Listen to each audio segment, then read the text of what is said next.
வணக்கம் விவசாய நண்பர்களே. இன்றைக்கி நம்ம இந்த வீடியோவில் எதை பற்றி பார்க்க போகிறோம்னா, தமிழ்நாட்டில் ஏதேசமாக மல்லிகைப்பூ பயிர் செய்யப்படுது. இந்த மல்லிகைப்பூவில் பார்த்தீங்கன்னா பெரும்பான்மையான விவசாயிகள் சொல்லக்கூடிய ஒரே காரணம், அரும்புகள் வந்து சின்னதாக தான் வருது, பூக்களும் பெருசாக வர்றதில்லை. அப்புறம் பார்த்திங்கன்னா பூவில் வரக்கூடிய புழுக்களையும் பூக்குள்ளே வரக்கூடிய அந்த மொக்கு வண்டுகளையும் கண்ட்ரோலே பண்ண முடியலன்னு சொல்லி ஏதேசமாக பல டிஸ்ட்ரிக்ட்லேருந்து ஃபோன் பண்ணி சந்தேகம் கேட்குறாங்க. இந்த மல்லிகைப்பூ பயிர் செய்யக்கூடிய விவசாயிகள் வந்து ஒரு புரிதல் இல்லாமல் இருக்கிறாங்க. அதுதான் மெயின் காரணமே.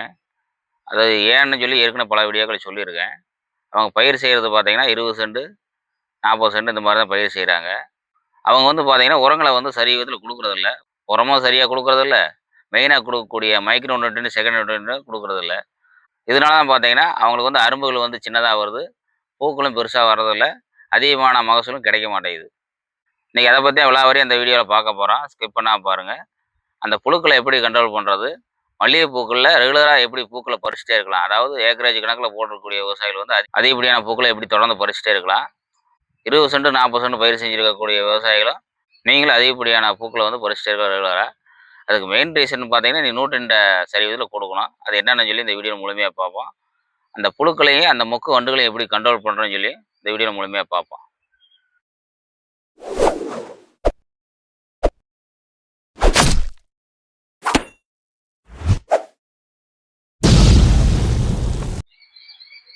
உங்களுக்கு மல்லிகைப்பூ செடியில் ஃபஸ்ட்டு இந்த புழுக்களை எப்படி கண்ட்ரோல் பண்ணணும்னு பார்த்துட்டு அடுத்து நியூட்ரியன்ட்டுக்கு போவோம். மல்லிகைப்பூ செடியை பொறுத்த வரைக்கும் நீங்கள் நாற்று நட்ட நாள்லேருந்து, அதாவது இளம்பயிராக இருந்துச்சு அப்படின்னா லோ டோஸ்லேருந்து கொண்டு போகணும். நீங்கள் 2 மாதத்துக்கு ஒருக்க இல்லைன்னா 3 மாதத்துக்கு ஒருக்க அவாத்து பண்ணையில் புதுசாக வந்து அரும்பு வந்து புது குழந்து வரும். அந்த மாதிரி புது குழந்து வரக்கூடிய சமயங்களையும் லோ டோஸுக்கு வந்துடணும். அப்போ நாற்று நட்டு, அதாவது நீங்கள் நாற்று நடுவீங்க புதுசாக பயிர் செய்கிறது, இப்போ அந்த நாற்று நட்டு ஒரு 2 மாதம் வரைக்கும் உங்களுக்கு லோ டோஸ் கொடுத்தாலே போதுமானது. நீங்கள் ஆரம்பத்திலே ஹெவி டோஸ் கொடுத்துட்டிங்கன்னா 2வது லோ டோஸ் கொடுக்குற போது அது வந்து கேட்காம போயிடும். லோ டோஸ் கெமிக்கல் என்னென்ன சொல்கிறேன், நோட் பண்ணிக்கிங்க. பெர்மெத்தின் ஒரு கெமிக்கல் இருக்குது. அந்த பெர்மெத்தின் பார்த்தீங்கன்னா 30 மில்லி கொடுத்தீங்கன்னா அந்த பெர்மெத்தின் கெமிக்கல்லையே பூச்சிகள் வண்டுகள் புழுக்கள் எல்லாத்தையும் கேட்டுரும். இது வந்து மல்லிகைப்பூக்கு ஒரு அருமையான choice. Low dose tank 30 milli. அடுத்த கெமிக்கல் பார்த்தீங்கன்னா ஈத்தியான் ப்ளஸ் சைவர் கலந்தது டேங்க் 30 மில்லி. இது கூட வந்து இமாமெட்னு கலந்துக்கலாம். அடுத்த டோஸ் பார்த்தீங்கன்னா ப்ரோபோனோஃபாஸ் ப்ளஸ் பிப்ரோனில், இது ஒரு டோஸு. அடுத்து பார்த்தீங்கன்னா அசிபேட் ப்ளஸ் இமிடா, இது கூட லேம்டா சைக்ளோர்த்ரின், இது ஒரு டோஸ். இப்போ நான் சொன்ன கெமிக்கல் எல்லாமே லோ டோஸ். இதில் வந்து ஏதாவது ஒரு கெமிக்கல் நீங்கள் கூட்டிக்கலாம் குறைச்சிக்கலாம், அதாவது 3 கெமிக்கல் வரைக்கும் கலந்து அடிக்கலாம். இது கூட உங்களுக்கு ஃபங்கல் இருக்குது அப்படின்னா கார்பன் டை ஆக்சைடு மேங்கோ வச்சு அல்லது மெட்டலாக்சி மேங்கோ வச்சு இந்த மாதிரி கலந்துக்குங்க. மழை காலங்களில் சாமலை விழுது பார்க்கும். அந்த மாதிரி சமயங்களில் மைக்ரோ ஃபுட்டலின் டேங்க் 25 கிராம் கொடுத்தீங்கன்னா ஃபுல்லாக அரெஸ்ட் ஆயிரும். இந்த மாதிரி சாமலை விழுந்திருக்கக்கூடிய சமயங்களில் மறந்தடிக்கிற போது திரவ வடிவ சல்பூரோ அல்லது திரவ வடிவ பொட்டாசோ ஏதோ ஒன்று வாங்கி கூட கலந்துக்கணும். அப்போ தான் சாமுலை வந்து உங்களுக்கு முழுமையாக கண்ட்ரோல் கிடைக்கும். அடுத்து மல்லிகைப்பூக்களில் ஹெவி டோஸ் எதுன்னு கேட்டிங்கன்னா, உங்களுக்கு அந்த நார்மலான டோஸ் கொடுத்து கேட்கல அப்படின்னா அடுத்து ஹெவி டோஸுக்கு போய்க்கிங்க. இது பெரும்பான்மையான விவசாயிகளுக்கு தெரியாது. ஏன்னா மல்லிகைப்பூ பயிர் செய்யக்கூடிய விவசாயிகள் எல்லாமே இப்போ நான் ஏற்கனவே சொன்ன கெமிக்கல் தான் எல்லாம் அடிச்சிட்டு இருக்கிறாங்க. அதிலெல்லாம் புழுவே கண்ட்ரோல் கிடைக்க மாட்டேங்குது நிறையா பேர் கால் பண்ணுறாங்க. இப்போ நான் சொல்கிற மாதிரி நீங்கள் நோட் பண்ணிக்கிங்க, இது எல்லா கடைகளிலும் கிடைக்கும். உங்களுக்கு மொட்டில் வரக்கூடிய பெயினுக்கு என்ன மருந்து கண்ட்ரோல் கிடைக்குன்னா, நார்மலாக நீங்கள் டோஸ் கொடுக்குற போது பிப்ரோனில் 5% கொடுத்தீங்கன்னா அந்த நார்மல் டோஸில் கேட்டுரும், அதாவது ஆரம்ப நிலையில். அந்த பிப்ரோனில் 5% கேட்கல அப்படின்னா அதே பிப்ரோனில் வந்து 18% கிடைக்குது, ஒரு சில கம்பெனியில் கிடைக்குது. இது வாங்கி டேங்க் 10 மில்லி போட்டிங்கன்னா அந்த பெயின் வந்து ஃபுல்லாக அரெஸ்ட் ஆயிரும். இதுக்கும் கேட்கல அப்படின்னா குளோர்ஃபன் ஃபயர் 24% கிடைக்குது, இது ஒரு சில கம்பெனியில் வருது. ஃபஸ்ட்டு இன்டர்ஃபெட்னு பிஎஸ்எஃப்ல வந்தது, அது வந்து 10%.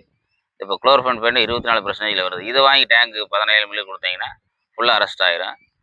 இது வந்து ஹெவி டோஸுங்க. பிப்ரோனில் 18%, இந்த குளோர்ஃபன் ஃபயர் 24% ஹெவி டோஸ் பேனுக்கு. ஆரம்ப நிலையில் மிடாவோ அல்லது அசிபேட்டோ அல்லது பிப்ரோனில் 5% கொடுத்தீங்கன்னா அந்த பேனை வந்து கேட்கும். அடுத்து புழுவுக்கு என்னென்னு கேட்டிங்கன்னா புரோஃபிரியா. இது வந்து பார்த்தீங்கன்னா 4 கம்பெனியில் வருது. பிஎஸ்எஃப்ல எக்ஸ்போனஸன் வருது, இண்டோஃபில் அலெக்ட்ரான் வருது, ஜீவோக்ரோவில் அல்டிமேருங்கிற பேரில் வருது, பிஐயில் புரோஃபிரியாங்கிற பேரில் வருது. எந்த கம்பெனி கிடைக்கும் அதை வாங்கி யூஸ் பண்ணிக்கிங்க. இது வந்து ஹெவி டோஸ். நார்மலான டோஸ் கேட்கல அப்படின்னா இந்த ஹெவி டோஸுக்கு போய்க்கிங்க. அடுத்து பூச்சிகளுக்கு பார்த்தீங்கன்னா டயாஃபென்சிரான், இது பூச்சிகளுக்கு கேட்க செம்பேனம் கேட்டுறான், இது ஒரு டோஸ் கொடுங்க. அடுத்து பார்த்தீங்கன்னா டோல்ஃபென் ஃப்ரை ப்ளஸ் 5-3, இந்த 2 காம்பினேஷன் கொடுக்கையில் பூச்சிகளையும் கேட்டுரும், அந்த பூக்களில் வரக்கூடிய வண்டுகளையும் கேட்டுரும். இப்போ நான் சொன்ன கெமிக்கல் எல்லாமே கேட்கும். டோசேஜை மாற்றி மாற்றி கொடுக்கணும். இந்த ஒரு டைம் இந்த கெமிக்கல் அடிச்சிங்கன்னா மறு டைம் கெமிக்கலை மாற்றி அடிக்கணும். இந்த மாதிரி மாற்றி மாற்றி அடிக்கிற போது அந்த மொட்டுக்குள்ளே வரக்கூடிய புழுக்களோ வண்டுகளோ ஃபுல்லாக அரெஸ்ட் ஆயிரும். உங்களுக்கு பெர்ஃபெக்ட் செம்பேன் கண்ட்ரோல் கிடைக்கல அப்படின்னா நீங்கள் மருந்து அடிக்கிற போது ஃபெனஜாகோயின் 25 மில்லி அல்லது எக்ஸாக்சியாக்ஸ் அல்லது ஃபென்புரோக்சமேட் இந்த 4 கெமிக்கல் ஏதோ ஒன்று அடித்து உங்களுக்கு செம்பன் கண்ட்ரோல் பண்ணிடலாம். செம்பன் வந்து மல்லிகைப்பூவில் பெருசாக பிரச்சனை கிடையாது. அந்த பூக்களில் வரக்கூடிய வண்டுகளும் புழுக்களும் தான். அடுத்து வந்து நோய். மல்லிகைப்பூவில் வந்து பெருசாக நோய் வந்துடாது. எப்போ அவருக்கு மழை காலங்களில் சாமுலை விழுகும். சாமுலைக்கு தான் மைக்ரோ புரோட்டீன்கள் அல்லது பெட்டலாக்சி மேங்கோஜிப்னா நார்மல் டோஸ்லேயே கேட்டுறேன். சல்பர் டிஃபிஷியன்சி மல்லிகைப்பூவில் ஜாஸ்தியாக வரும். சல்பர் வந்து ஜாஸ்தியாக கொடுக்கணும் மல்லிகைப்பூக்கு. நீங்கள் மைக்ரோ நியூட்ரியன்ட் கொடுத்துருந்தாலும் சாயில் அப்ளிகேஷனாக கொரோனா வடியில் வரக்கூடிய சல்பர் ஜாஸ்தியாக கொடுங்க. அப்போ தான் அந்த இலையில் நம்ம பார்த்த மாதிரி வரக்கூடியது வராது. பூக்கள் வந்து ஒரு அழுகாமல் இருக்கும் மழை காலங்களில். இதுதான் உங்களுக்கு வந்து நோய் மேலாண்மை, பூச்சி மேலாண்மை, வண்டுக்கான மேலாண்மை. அடுத்து உரங்கள் என்ன கொடுக்கணும்னு சொல்லி பார்ப்போம். மல்லிகைப்பூ விவசாயிகள் வந்து நம்மகிட்ட பெரும்பான்மையான விவசாயிகள் கேட்கக்கூடிய கேள்வி வந்து அரும்புகள் வந்து சின்னதாக தான் வருது, அதிகப்படியான பூக்கள் பூக்கிறதில்ல, அவங்கள என்ன உரங்கள் கொடுத்தீங்கன்னு கேட்டோம்னா ஏதோ ஒரு கலப்பு உரம், அதாவது மம்முட்டி கலை உரங்களை தான் லோக்கலில் கிடைக்கக்கூடிய தான் வாங்கி போடுறாங்க. ஒரு ஸ்டாண்டர்டான கம்பெனி உரங்கள் கூட போடுறது கிடையாது. அதுக்கு என்ன காரணம், அவங்க பயிர் செய்யக்கூடிய வந்து 20 சென்ட் 30 சென்ட் இந்த மாதிரி நிலங்களை தான் பயிர் செஞ்சுருக்கிறாங்க. இன்னொரு காரணமும் கூட லேபர் பிரச்சனை. மல்லிகைப்பூ பறிக்கிறதுக்கு ஆள் கிடையாதுன்னா வீட்டாளுகளே பறிச்சுக்கிறாங்க. உங்களுக்கு நூட்டின்டாக இருக்கட்டும், உங்களுக்கு உரங்களாக இருக்கட்டும், ஒரு மூட்டையாக தான் வரும். இவங்க என்ன நினைப்பாங்க, ஒரு மூட்டை வாங்கி வேஸ்ட்டாக போகும்னு சொல்லி ஏதாவது ஒரு வாரத்தை 10 கிலோ கூடியன்னு சொல்லி வாங்கி போட்டு விட்டுறாங்க. இதுதான் காரணம். அதுவும் இல்லாமல் கம்பெனிஸ் பார்த்தீங்கன்னா ஒரு ஏக்கருக்கான அளவு தான் வரும் உரங்கள். உரங்களாக இருக்கட்டும், நுண்ணூட்ட உரங்களாக இருக்கட்டும், இரண்டாம் நிலை ஊட்டச்சத்துக்களாக இருக்கட்டும், ஒரு ஏக்கருக்கான என்ன அளவோ, ஒரு சில கம்பெனி பார்த்தா ஏக்கருக்கு 5 கிலோ ரெக்கமெண்ட் பண்ணியிருக்கேன். கடைக்காரவங்க வந்து 30 சென்ட்டுக்கு பிரித்து தர மாட்டாங்க. இந்த 30 சென்ட் 20 சென்ட் பயிர் செய்யக்கூடிய விவசாயிகள் என்ன பண்ணணும்னா, ஒரு ஏக்கருக்கான அளவை வாங்கியாந்து எல்லாத்தையும் மிக்ஸ் பண்ணி கொட்டி கலந்து தேவையான அளவு எடுத்து வச்சுக்கிட்டு திருப்பி கட்டி வச்சிடணும். 2 மாதம் கழிச்சு திருப்பி அதே உரத்தை எடுத்து போட்டுக்குங்க. இப்படி பண்ணிங்கன்னா தான் உங்களுக்கு வந்து அதிகப்படியான பூக்கள் வரும். அரும்புகள் வந்து பெருசாக வரும். அரும்புகள் பெருசாக வந்தால் தான் உங்களுக்கு பூக்கள் வந்து பெருசாக இருக்கும். நிறைய பேர் டானிக் அடித்தா பூ பூத்துருன்னு நினைக்கிறாங்க. அது தவறான புரிதல். கீழே ஒன்றுமே கொடுக்காம மேலே டானிக் அடித்தா மட்டும் பூ பூத்துறாது. அதே போல் கீழே வந்து குரணைகள், அந்த வண்டுகள் வராமல் இருக்கிறதுக்கு, புழுக்கள் வராமல் குரணைகள் இருக்குது. கரெக்டாக குரணையோ, புப்ரோனில் குரணையோ, டயாமக்சம் குரணையோ, இந்த மாதிரி குரணையில் கீழே சாயில் அப்ளிகேஷனாக கொடுத்தீங்கன்னா நீங்கள் உரம் கொடுக்குற போது மேலே வந்து பூச்சிகள் தாக்குதல் வந்து கொஞ்சம் குறையும், 50% குறையும்.